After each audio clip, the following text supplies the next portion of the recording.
नमस्कार दोस्तों, आपका स्वागत है हमारे स्टोरी पॉडकास्ट में। चलिए शुरू करते हैं कहानी। इंद्रजाल। लेखक जयशंकर प्रसाद। गांव के बाहर एक छोटे से बंजर में कंजरों का दल पड़ा था। उस परिवार में टट्टू, भैंसे और कुत्तों को मिलाकर 21 प्राणी थे। उसका सरदार मैकू लंबी चौड़ी हड्डियों वाला एक अधेड़ पुरुष था। दयामाया उसके पास फटकने नहीं पाती थी। उसकी घनी दाढ़ी और मूंछों के भीतर प्रसन्नता की हंसी छिपी ही रह जाती। गांव में भीख मांगने के लिए जब कंजरों की स्त्रियां जाती तो उनके लिए मैकू की आज्ञा थी कि कुछ न मिलने पर अपने बच्चों को निर्दयता से गृहस्थ के द्वार पर जो स्त्री न पटक देगी उसको भयानक दंड मिलेगा। उस निर्दय झुंड में गाने वाली एक लड़की थी और एक बांसुरी बजाने वाला युवक। ये दोनों भी गा बजाकर जो पाते वो मैकू के चरणों में लाकर रख देते। फिर भी गोली और बेला की प्रसन्नता की सीमा न थी। उन दोनों का नित्य संपर्क ही उनके लिए स्वर्गीय सुख था। इन घुमक्कड़ों के दल में ये दोनों विभिन्न रुचि के प्राणी थे। बेला बेड़ी थी। मां के मर जाने पर अपने शराबी और अकर्मण्य पिता के साथ वह कंजरों के हाथ लगी। अपनी माता के गाने बजाने का संस्कार उसकी नसंस में भरा था। वह बचपन से ही अपनी माता का अनुकरण करती हुई अलापती रहती थी। शासन की कठोरता के कारण कंजरों का डाका और लड़कियों के चुराने का व्यापार बंद हो चला था। फिर भी मैकू अवसर से नहीं चूकता। अपने दल की उन्नति में बराबर लगा ही रहता। इस तरह गोली के बाप के मर जाने पर जो एक चतुर नट ठामैकू ने उसकी खेल की पिटारी के साथ गोली पर भी अधिकार जमाया। गोली महुअर तो बजाता ही था, पर बेला का साथ होने पर उसने बांसुरी बजाने में अभ्यास किया। पहले तो उसकी नटविद्या में बेला भी मनोयोग से लगी, किंतु दोनों को भानुमति वाली पिटारी ढोकर 2-4 पैसे कमाना अच्छा न लगा। दोनों को मालूम हुआ कि दर्शक उस खेल से अधिक उसका गाना पसंद करते हैं। दोनों का झुकाव उसी ओर हुआ। पैसा भी मिलने लगा। इन नवागंतुक बाहरियों की कंजरों के दल में प्रतिष्ठा बढ़ी। बेला सावली थी। जैसे पावस की मेघमाला में छिपे हुए आलोक पिंड का प्रकाश निखरने की अदम्य चेष्टा कर रहा हो, वैसे ही उसका यौवन सुगठित शरीर के भीतर उद्वेलित हो रहा था। गोली के स्नेह की मदिरा से उसकी कजरारी आंखें लाली से भरी रहती। वह चलती तो थिरकती हुई, बातें करती तो हंसती हुई। एक मिठास उसके चारों ओर बिखरी रहती। फिर भी गोली से अभी उसका ब्याह नहीं हुआ था। गोली जब बांसुरी बजाने लगता तब बेला के साहित्यहीन गीत जैसे प्रेम के माधुर्य की व्याख्या करने लगते। गांव के लोग उसके गीतों के लिए कंजरों को शीघ्र हटाने का उद्योग नहीं करते। जहां अपने सदस्यों के कारण कंजरों का वह दल घृणा और भय का पात्र था, वहां गोली और बेला का संगीत आकर्षण के लिए पर्याप्त था। किंतु इसी में एक व्यक्ति का अवांछनीय सहयोग भी आवश्यक था। वह था भूरे। छोटी सी ढोल लेकर उसे भी बेला का साथ करना पड़ता। भूरे सचमुच भूरा भेड़िया था। गोली अधरों से बांसुरी लगाए अर्धनिमीलित आंखों के अंतराल से बेला के मुख को देखता हुआ जब हृदय की फूंक से बांस के टुकड़े को अनुप्राणित कर देता, तब विकट घृणा से ताड़ित होकर भूरे की भयानक थाप ढोल पर जाती। क्षण भर के लिए जैसे दोनों चौंक उठते। उस दिन ठाकुर के गढ़ में बेला का दल गाने के लिए गया था। पुरस्कार में कपड़े रुपए तो मिले ही थे। बेला को एक अंगूठी भी मिली थी। मैकू उन सबको देखकर प्रसन्न हो रहा था। इतने में सिरकी के बाहर कुछ हल्ला सुनाई पड़ा। मैकू ने बाहर आकर देखा कि भूरे और गोली में लड़ाई हो रही थी। मैकू के कर्कश स्वर से दोनों भयभीत हो गए। गोली ने कहा, मैं बैठा था। भूरे ने मुझको गालियां दी। फिर भी मैं न बोला। इस पर उसने मुझे पैर से ठोकर लगा दी और ये समझता है कि मेरी बांसुरी के बिना बेला गा ही नहीं सकती। मुझसे कहने लगा कि आज तुम ढोलक बेताल बजा रहे थे। भूरे का कंठ क्रोध से भर्राया हुआ था। मैकू हंस पड़ा। वह जानता था कि गोली युवक होने पर भी सुकुमार और अपने प्रेम की माधुरी में विह्वल, लजीला और निरीह था। अपने को प्रमाणित करने की चेष्टा उसमें थी ही नहीं। वह आज जो कुछ उग्र हो गया, इसका कारण है केवल भूरे की प्रतिद्वंद्विता। बेला भी वहां आ गई थी। उसने घृणा से भूरे की ओर देखकर कहा, तो क्या तुम सचमुच बेताल नहीं बजा रहे थे? मैं बेताल न बजाऊंगा तो दूसरा कौन बजाएगा? अब तो तुमको नए यार न मिले हैं। बेला, तुझको मालूम नहीं, तेरा बाप मुझसे तेरा ब्याह ठीक करके मरा है। इसी बात पर मैंने उसे अपना नेपाली का दोगला टट्टू दे दिया था, जिस पर अब भी तू चढ़कर चलती है। भूरे का मुंह क्रोध के झाग से भर गया था। वो और भी कुछ बकता, किंतु मैकू की डांट पड़ी। सब चुप हो गए। उस निर्जन प्रांत में जब अंधकार खुले आकाश के नीचे तारों से खेल रहा था, तब बेला बैठी कुछ गुनगुना रही थी। कंजरों की झोपड़ियों के पास ही पलाश का छोटा सा जंगल था। उनमें बेला के गीत गूंज रहे थे। जैसे कमल के पास मधुकर को जाने से कोई रोक नहीं सकता, उसी तरह गोली भी कब मानने वाला था। आज उसके निरीह हृदय में संघर्ष के कारण आत्मविश्वास का जन्म हो गया था। अपने प्रेम के लिए, अपने वास्तविक अधिकार के लिए झगड़ने की शक्ति उत्पन्न हो गई थी। उसका छुरा कमर में था, हाथ में बांसुरी थी। बेला की गुनगुनाहट बंद होते ही बांसुरी में गोली उसी तान को दोहराने लगा। दोनों वन विहंगम की तरह उस अंधेरे कानन में किलकारने लगे। आज प्रेम के आवेश ने आवरण हटा दिया था। वे नाचने लगे। आज तारों की क्षीण ज्योति में हृदय सहृदय मिले, पूर्ण आवेग में। आज बेला के जीवन में यवन का और गोली के हृदय में पौरुष का प्रथम उन्मेष था। किंतु भूरा भी वहां आने से नहीं रुका। उसके हाथ में भी भयानक छुरा था। आलिंगन में आबद्ध बेला ने चीत्कार किया। गोली छटक कर दूर जा खड़ा हुआ, किंतु घाव ओछा लगा। बाघ की तरह झपट कर गोली ने दूसरा वार किया। भूरे संभाल न सका। फिर तीसरा वार चलाना ही चाहता था कि मैकू ने गोली का हाथ पकड़ लिया। वो नीचे सिर किए खड़ा रहा। मैकू ने कड़क कर कहा, बेला, भूरे से तुझे ब्याह करना ही होगा। ये खेल अच्छा नहीं। उसी क्षण सारी बातें गोली के मस्तक में छाया चित्र सी नाच उठीं। उसने छुरा धीरे से गिरा दिया। उसका हाथ छूट गया। जब बेला और मैकू भूरे का हाथ पकड़कर ले चले, तब गोली कहा जा रहा है, इसका किसी को ध्यान न रहा। कंजर परिवार में बेला भूरे की स्त्री मानी जाने लगी। बेला ने भी सिर झुकाकर इसे स्वीकार कर लिया, परंतु उसे पलाश के जंगल में संध्या के समय जाने से कोई भी नहीं रोक सकता था। उसे जैसे सायंकाल में एक हल्का सा उन्माद हो जाता। भूरे या मैकू भी उसे वहां जाने से रोकने में असमर्थ थे। उसकी दृढ़ता भरी आंखों से घोर विरोध नाचने लगता। बरसात का आरंभ था। गांव की ओर से पुलिस के पास कोई विरोध की सूचना भी नहीं मिली थी। गांव वालों की छुरी हंसियां और काठक बाड़ के कितने ही काम बनाकर वे लोग पैसे लेते थे। कुछ अन्न यो भी मिल जाता। चिड़िया पकड़कर, पक्षियों का तेल बनाकर, जड़ी बूटी की दवा तथा उत्तेजक औषधियों और मदिरा का व्यापार करके कंजरों ने गांव तथा गढ़ के लोगों से सद्भाव भी बना लिया था।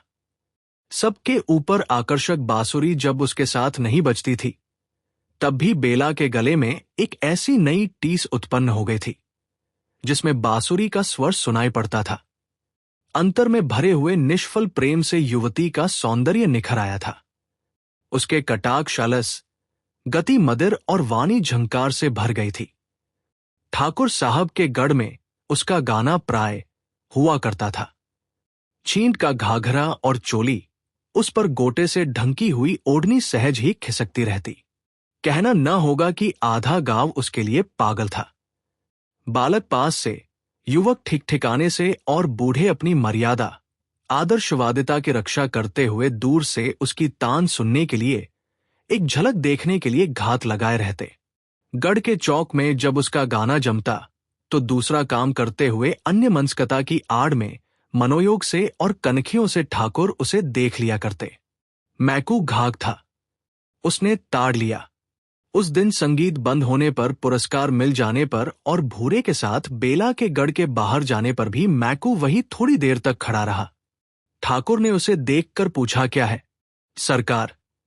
कुछ कहना है क्या? यह छोकरी इस गांव से जाना नहीं चाहती। उधर पुलिस तंग कर रही है। जाना नहीं चाहती? क्यों? वह तो घूम घाम कर गढ़ में आ जाती है। खाने को मिल जाता है। मैकू आगे की बात चुप होकर कुछ कुछ संकेत भरी मुस्कुराहट से कह देना चाहता था। ठाकुर के मन में हलचल होने लगी। उसे दबाकर प्रतिष्ठा का ध्यान करके ठाकुर ने कहा, तो मैं क्या करूं? सरकार, वह तो सांझ होते ही पलाश के जंगल में अकेली चली जाती है। वही बैठी हुई बड़ी रात तक गाया करती है। एक दिन सरकार धमका दे तो हम लोग उसे ले देकर आगे कहीं चले जाए। अच्छा। मैकू जाल फैलाकर चला आया। 1000 की बोहनी की कल्पना करते वो अपनी सिरकी में बैठकर हुक्का गुड़गुड़ाने लगा। बेला के सुंदर अंग की मेघमाला प्रेमराशि की रचतरेखा से उद्भासित हो उठी थी। उसके हृदय में ये विश्वास जम गया था कि भूरे के साथ घर बसाना गोली के प्रेम के साथ विश्वासघात करना है। उसका वास्तविक पति तो गोली ही है। बेला में ये उच्छृंखल भावना विकट तांडव करने लगी। उसके हृदय में वसंत का विकास था। उमंग में मल्यानिल की गति थी। कंठ में वनस्थली की काकली थी। आंखों में कुसुमोत्सव था और प्रत्येक आंदोलन में परिमल का उद्गार था। उसकी मादकता बरसाती नदी की तरह वेगवती थी। आज उसने अपने जूड़े में जंगली करौंदे के फूलों की माला लपेटकर भरी मस्ती में जंगल की ओर चलने के लिए पैर बढ़ाया तो भूरे ने डांटकर कहा, कहाँ चली? यार के पास, उसने छूटते ही कहा। बेला के सहवास में आने पर अपनी लघुता को जानते हुए महसूस कर भूरे ने कहा, तू खून कराए बिना चैन न लेगी। बेला की आंखों में गोली का और उसके परिवर्धमान प्रेमांकुर का चित्र था, जो उसके हट जाने पर विरहजल से हरा भरा हो उठा था। बेला पलाश के जंगल में अपने बिछुड़े हुए प्रियतम के उद्देश्य से 2-4 वीर वेदना की तानों की प्रतिध्वनि छोड़ आने का काल्पनिक सुख नहीं छोड़ सकती थी। उस एकांत संध्या में बरसाती झिल्लियों की झनकार से वायुमंडल गूंज रहा था। बेला अपने परिचित पलाश के नीचे बैठकर गाने लगी। चीन्हत ना ही बदल गए नैना। ऐसा मालूम होता था कि सचमुच गोली उस अंधकार में अपरिचित की तरह मुंह फिराकर चला जा रहा है। बेला की मनोवेदना को पहचानने की क्षमता उसने खो दी है। बेला का एकांत में विरह निवेदन उसकी भाव प्रवणता को और भी उत्तेजित करता था। पलाश का जंगल उसकी कातर कुहुक से गूंज रहा था। सहसा उस निस्तब्धता को भंग करते हुए घोड़े पर सवार ठाकुर साहब वहां आ पहुंचे। अरे बेला, तू यहां क्या कर रही है? बेला की स्वर लहरी रुक गई थी। उसने देखा ठाकुर साहब। महत्व का संपूर्ण चित्र, कई बार जिसे उसने अपने मन की असंयत कल्पना में दुर्गम शैलश्रृंग समझकर अपने भ्रम पर अपनी हंसी उड़ा चुकी थी। वो सकुच कर खड़ी हो रही, बोली नहीं, मन में सोच रही थी। गोली को छोड़कर भूरे के साथ रहना क्या उचित है? और नहीं तो फिर? ठाकुर ने कहा, तो तुम्हारे साथ कोई नहीं है? कोई जानवर निकल आवे तो? बेला खिलखिलाकर हंस पड़ी। ठाकुर का प्रमाद बढ़ चला था। घोड़े से झुककर उसका कंधा पकड़ते हुए कहा, चलो तुमको पहुंचा दें। उसका शरीर कांप रहा था और ठाकुर आवेश में भर रहे थे। उन्होंने कहा, बेला, मेरे यहां चलोगी? भूरे मेरा पति है। बेला के इस कथन में भयानक व्यंग था। वह भूरे से छुटकारा पाने के लिए तरस रही थी। उसने धीरे से अपना सिर ठाकुर की जांघ से सटा दिया। एक क्षण के लिए दोनों चुप थे। फिर उसी समय अंधकार में 2 मूर्तियों का प्रादुर्भाव हुआ। कठोर कंठ से भूरे ने पुकारा, बेला। ठाकुर सावधान हो गए थे। उनका हाथ बगल की तलवार की मूठ पर जा पड़ा। भूरे ने कहा, जंगल में किस लिए तू आती थी, ये मुझे आज मालूम हुआ। चल, तेरा खून पिए बिना न छोड़ूंगा। ठाकुर के अपराध का आरंभ तो उनके मन में हो ही चुका था। उन्होंने अपने को छिपाने का प्रयत्न छोड़ दिया। कड़क कर बोले, खून करने के पहले अपनी बात भी सोच लो। तुम मुझ पर संदेह करते हो तो ये तुम्हारा भ्रम है। मैं तो। अब मैकू आगे आया। उसने कहा, सरकार, बेला अब कंजरों के दल में नहीं रह सकेगी। तो तुम क्या कहना चाहते हो? ठाकुर साहब अपने में आ रहे थे, फिर भी घटना चक्र से विवश थे। अब यह आपके पास रह सकती है। भूरे इसे लेकर हम लोगों के संग नहीं रह सकता। मैकू पूरा खिलाड़ी था। उसके सामने उस अंधकार में रुपए चमक रहे थे। ठाकुर को अपने अहंकार का आश्रय मिला। थोड़ा सा विवेक, जो उस अंधकार में झिलमिला रहा था, बुझ गया। उन्होंने कहा, तब तुम क्या चाहते हो? 1000। चलो मेरे साथ, कहकर बेला का हाथ पकड़कर ठाकुर ने घोड़े को आगे बढ़ाया। भूरे कुछ भुनभुना रहा था, पर मैकू ने उसे दूसरी ओर भेजकर ठाकुर का संग पकड़ लिया।